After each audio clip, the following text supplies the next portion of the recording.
Drive with Rob and Roz, Jacaranda FM. Explain well. Exclusive to The Drive with Rob and Roz. Yeah, today we're talking again the use case about why we all need a donkey.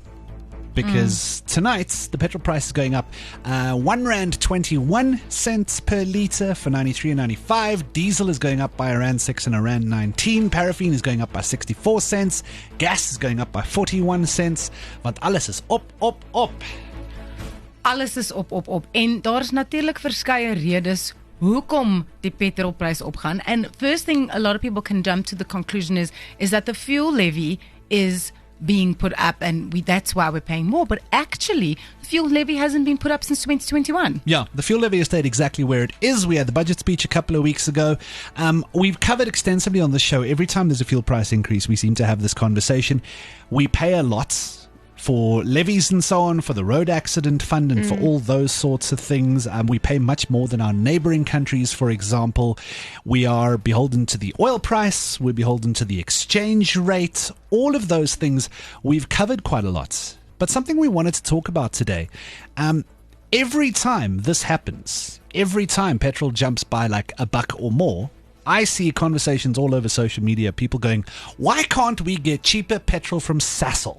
Sasol used to make petrol out of coal. We had this technology, and why are we not using it? So, Marlene, why are we not using it? Can I just say, if I had R5, literally, I'm even going with R5. When we were grade 2, R5 was a lot. But look, if I had R5 for everyone, every time someone asks me this question, I promise you, I would be a billionaire. So I'm very happy about 3 litres of petrol at the moment.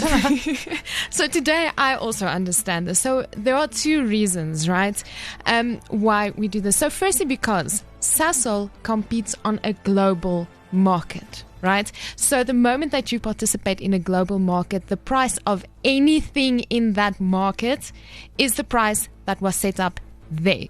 So we spoke to Chris Armse from Sekua Capital Managers, and he explains this to us by looking at something like maize, right? And the price thereof is determined in Chicago. Take, for instance, a farmer in Delmas. If he sells his white corn either here or in foreign markets, he will get the Chicago price. So that's the given price for you. The same with Sasol. They're only a producer, so they will get the world price. So that's basically it. That is something that we cannot get away from. But also, what he says, what we have to keep in mind, Sasol only gives us between 10 and 15% of the fuel that we buy in South Africa. And they cannot meet the demand that there will be if they are much lower than other companies. So, I just don't understand, or not I don't understand. We don't have a choice. It's not something that you can say is a luxury.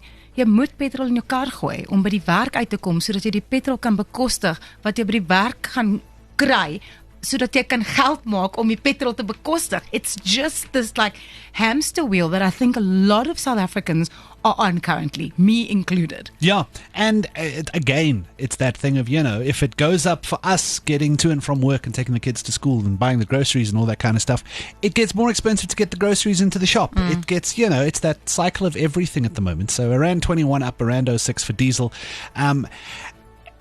Did you also have that bit, though, where Sasol says, no, we can't do it for cheaper because the global price is the global price? Like, I understand that the global price is the global price, but also, simultaneously, I want to be like, Maruko.